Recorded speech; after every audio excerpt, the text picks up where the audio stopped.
Hi అండి, welcome to money expo YouTube channel. నేను మీ SSN మాట్లాడుతున్నాను. ఈరోజు మీ ముందుకు మరింత మంచి అప్డేట్తో ఈ వీడియో చేయడం జరుగుతుంది. అయితే వీడియో ప్రతి ఒక్కరు కూడా చూస్తుంటే కనుక స్కిప్ చేయకుండా మొత్తం చూడండి.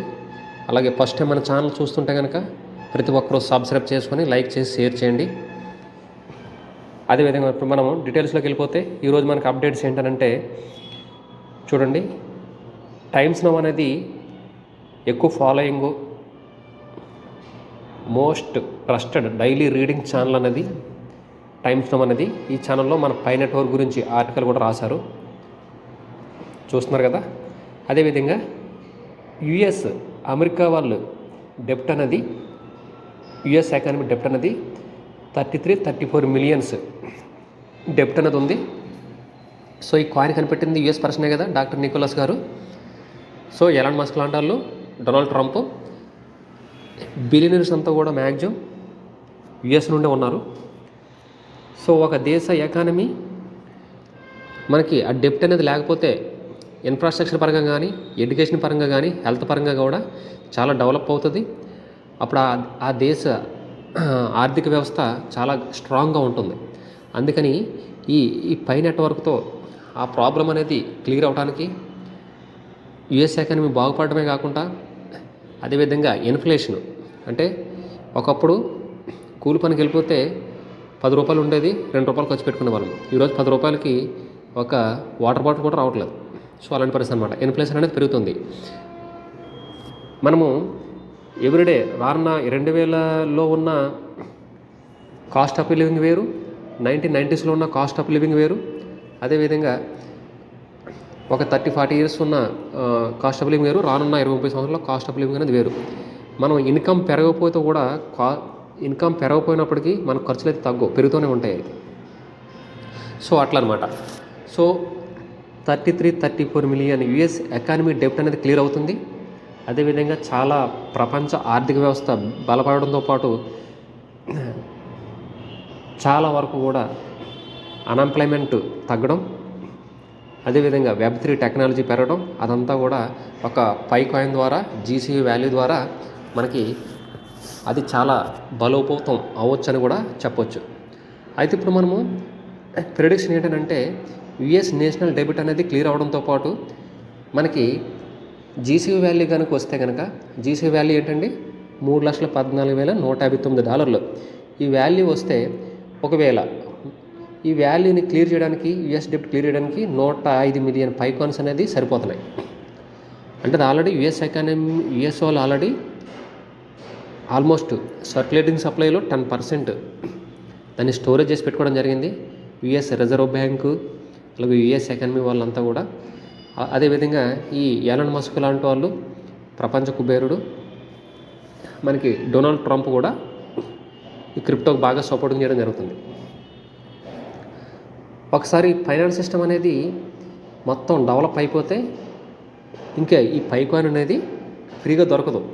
అందరూ చాలా వరకు చాలామందికి బ్రతిమాలి చేస్తుంటే కూడా ఎవరికి అశ్రద్ధగా బిహేవ్ చేయడం, మైనింగ్ చేసుకోవడం ఈ విధంగా జరుగుతుంది. ఇది ఏంటంటే ఈ జీసీబీ అనేది ఒక large scale and institutional adoption అనమాట. ఈ వాల్యూ అనాలిసిస్కి వెళ్ళిపోతే కనుక ఇందులో ఉన్న key elements US national debit problem, అలాగే పై నెట్వర్క్ రోల్ ఎంత ఉంది, ఈ బ్లాక్ చైన్ బేస్డ్ ట్రస్ట్ ఏ విధంగా రన్ చేయగలము, reciprocal recognition by US government. So ఈ స్టెప్స్ మళ్ళీ ప్రతిదీ నేను ఈచ్ అండ్ ఎవ్రీథింగ్ ఎక్స్ప్లెయిన్ చేస్తాను. అదేవిధంగా ఆ రెసిప్రోకల్ రికగ్నిషన్లో institutional adoption, global consensus value endorsement, అదేవిధంగా దీని ఇంపాక్ట్ అనాలిసిస్కి వెళ్ళిపోతే కనుక ఇందులో గ్లోబల్ ఎకానమీ ఏ విధంగా ఎఫెక్ట్ అవుతుంది, డెబిట్ ఎలిమినేషన్ ఎలాగ ఉంటుంది, ఇన్ఫ్రాస్ట్రక్చర్, హెల్త్ కేర్, ఎడ్యుకేషన్, అదేవిధంగా డాలర్ స్టెబిలైజేషను, ఇన్ఫ్లేషన్ అనేది తగ్గటం, అదేవిధంగా గ్లోబల్ ఎకానమీ ట్రాన్సాక్షన్స్, ఈ పై నెట్వర్క్ అడ్వాన్స్ ఏంటి, తర్వాత ఒకవేళ జీసీబీ కనుక వచ్చేస్తే దీంట్లో ఛాలెంజెస్ ఏంటి, దాని కన్సిడరేషన్స్ ఏంటి, ఒకవేళ దీని ప్రభావం ఎలాగ ఉంటుంది, పొలిటికల్ రిసిషన్స్ కానీ, ఈ జీసీబీని మెయింటైన్ చేసే విధానం కానీ, ఈ జియో పొలిటికల్ ఇంప్లికేషన్స్ కానీ, governance challenges, implementation strategy, US policy makers, mobilize global community support, transparent governance, global awareness, ఫైనల్గా కంక్లూజన్ ఏంటనేది కూడా నేను ఫైనల్గా చెప్తాను. అయితే ఇప్పుడు చెప్పిన స్టెప్స్లో వాల్యూ అనాలిసిస్లో కీ ఎలిమెంట్స్ ఏంటంటే US national debit problem.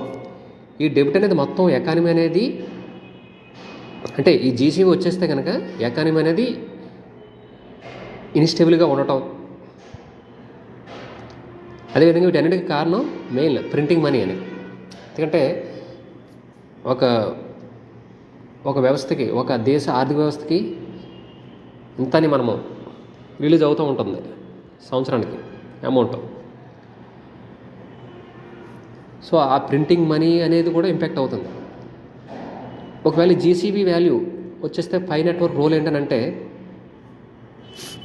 Mainly US వాళ్ళకి మనం కన్సిడర్ యుఎస్ కంట్రీకి ఈ 105 మిలియన్ కాయిన్స్ జీసీబీ ప్రకారం వెళ్ళిపోతే కనుక మొత్తం అమెరికా మొత్తం డెబ్ట్ అంతా క్లియర్ అయిపోతుంది. ఆ క్రైసిస్ అంతా రిలీజ్ అయిపోతుంది అన్నమాట. అంటే 6 సంవత్సరాలైనా కూడా ఇంకా రిలీజ్ అవ్వడం కారణం కూడా 200 పైగా దేశాల్లో ఉంటే కూడా 150 దేశాల్లో జీసీబీ వాల్యూ ప్రమోషన్ జరగటం, దాన్ని ట్రస్ట్, ఎందుకంటే గొప్పన తీసుకొచ్చడం మ్యాటర్ కాదు, దాన్ని మళ్ళీ దాన్ని స్టాండర్డ్గా మెయింటైన్ చేయగలగాలి. ఈ వాల్యూని ట్రస్ట్ అంటే జనాల్లో ఒక ట్రస్ట్ని తీసుకురావాలి, ట్రాన్స్పరెన్సీ అనేది ఉండాలి, అకౌంటబిలిటీ ఉండాలి. ఈ ట్రాన్సాక్షన్లో, ఈ బ్లాక్ చైన్ ట్రాన్సాక్షన్లో కూడా ట్రస్ట్ అనేది, అకౌంటబిలిటీ, యాక్సెసిబిలిటీ, ట్రాన్స్పరెన్సీ ఇవన్నీ ఉండాలి. లేదంటే అంత ఈజీ కాదు కదా మెయింటైన్ చేయడం. ఒక బిట్ కాయిన్లోగో ఇథీరియం కాయిన్లోగో గబుక్కున టక్కున ట్రేడింగ్లో పెడితే కనుక ఈ వాటికి బిట్ కాయిన్ క్రాస్ అయిపోయిందమ్మా పై కాయిన్. కానీ ఆ ఉద్దేశం కాదు కదా.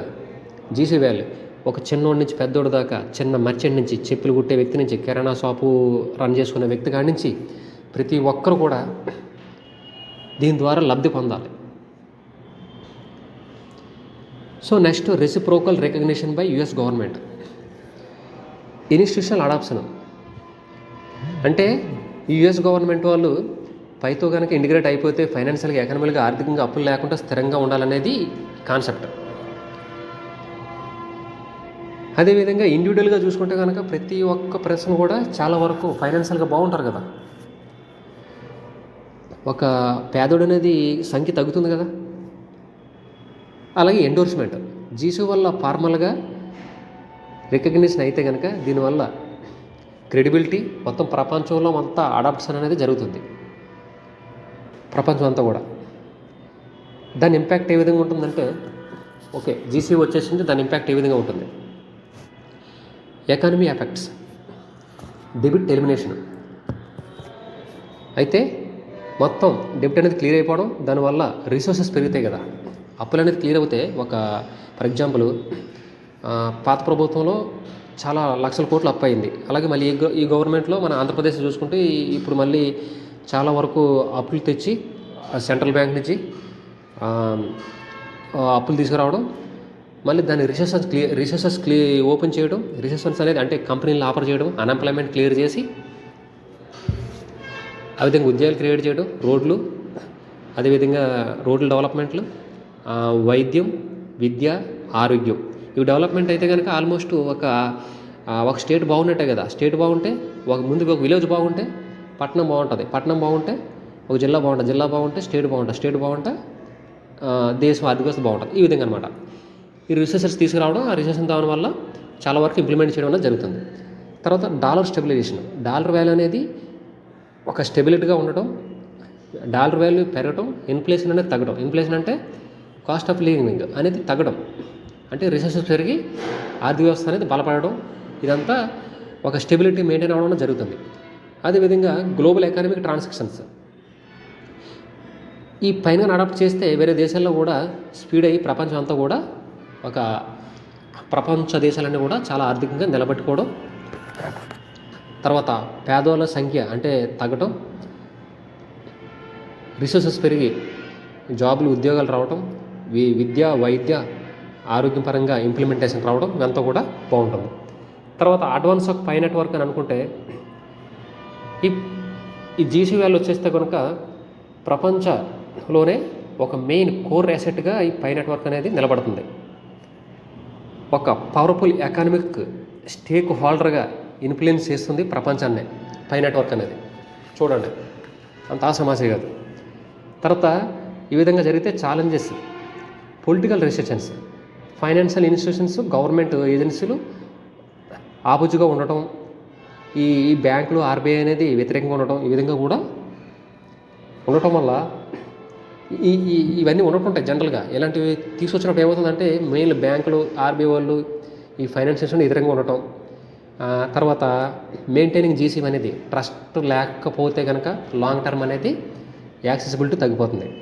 అదేవిధంగా జియో పొలిటికల్ ఇంప్లికేషన్స్, ఈ అడాప్షన్స్ వల్ల బాగా మెరుగుపడిన దేశాలు China, European countries, Japan, Germany లాంటి బాగా డెవలప్ అయిన దేశాలు ఆపోజిట్గా ఉండటం. ఎందుకంటే దానికి ఛాలెంజెస్ అవుతుంది కదా ఇదంతా కూడా. ఒకవేళ వేరే దేశాలు ఇది కనిపెట్టేస్తే కనుక ఈ మా దేశాలు వెనకబడిపోతాయి, దానికి యాక్సెస్ ఇచ్చేస్తాయి, ఇలాంటివన్నీ ఛాలెంజెస్ ఫేసింగ్ చేయాల్సిన అవసరం ఉంటుంది. అందుకే డిలే అవుతుంది లిస్టింగ్ అవడం అనేది. తర్వాత గవర్నెన్స్ ఛాలెంజెస్, ట్రాన్స్పరెంట్ మెకానిజం అనేది చాలా ఇంపార్టెంట్ ట్రాన్సాక్షన్స్ విషయంలో. అకౌంటబిలిటీ, అదేవిధంగా ఇంప్లిమెంటేషన్ స్ట్రాటజీస్, పాలసీ మేకర్స్. అంటే ఈ డెబిట్ క్లియరింగ్ అవ్వడం వల్ల ఎకానమీకి స్టెబిల్గా ఉండడమే కాకుండా ఆ ఇన్ఫ్లుయెన్స్ అనేది తగ్గడం, తర్వాత స్ట్రెంగ్త్, స్కేలబిలిటీ, పార్టిసిపేషన్స్ అంటే N number of merchants, N number of సిఇఓలు, ఎండీలు,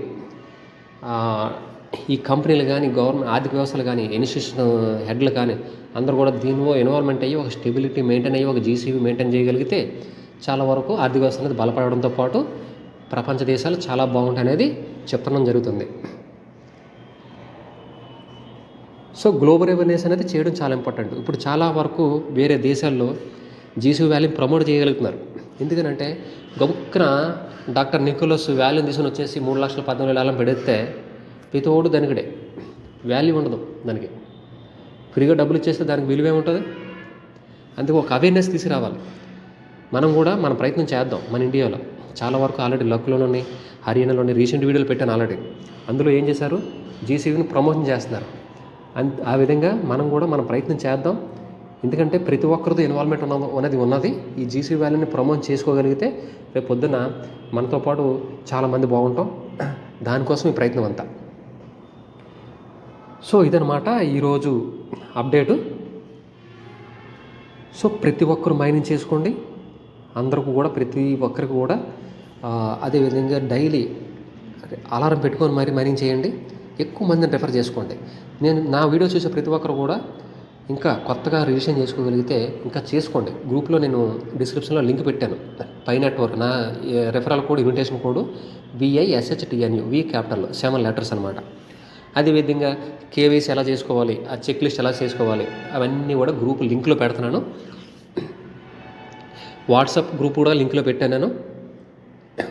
నాది వాట్సాప్ లింక్ అనేది అందులో యాడ్ అవ్వండి. అప్డేట్స్ మీకు వస్తూ ఉంటాయి. అదేవిధంగా కొన్ని ఇంకా నాది ట్విట్టర్ లింక్ కూడా ఇందులో పెట్టాను.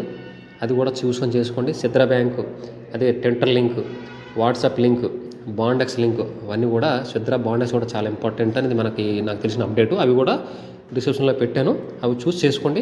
ఇంకా ఎవరైనా మిస్ అయితే కనుక కేవైసీ పెండింగ్ పెట్టుకోవద్దు. ఇంకా 10 రోజులు మాత్రమే ఉంది. 9 రోజులు 8 రోజులు అనుకోండి. ఇంకా అశ్రద్ధ చేయొద్దు. ఇంకా టైం ఉందని చెప్పేసి మళ్ళీ టైం ఇస్తారులే, అలాంటి అశ్రద్ధ చేయొద్దు. అదనమాట ఈరోజు అప్డేటు. ఈరోజు ఇది చాలా ఇంపార్టెంట్ వీడియో. ప్రతి ఒక్కరు కూడా స్కిప్ చేయకుండా చూడండి. స్కిప్ చేస్తే మీకు అర్థమవుతుంది. అంత పవర్ఫుల్ పై నెట్వర్క్. మనము మన వీడియో చూస్తున్న ప్రతి ఒక్కరు కూడా సబ్స్క్రైబ్ చేసుకొని లైక్ చేసి షేర్ చేయండి. ప్రతి ఒక్కరు కూడా 10 నుంచి 20 మందిని సబ్స్క్రైబ్ చేయించి ఒక నెల రోజుల్లో 10 నుంచి 15 వేలు మన ఫ్యామిలీ అవ్వాలి. అందరూ కూడా థ్యాంక్ యూ. పక్కన ఉన్న గంట సింబల్ కూడా ప్రెస్ చేసుకోండి.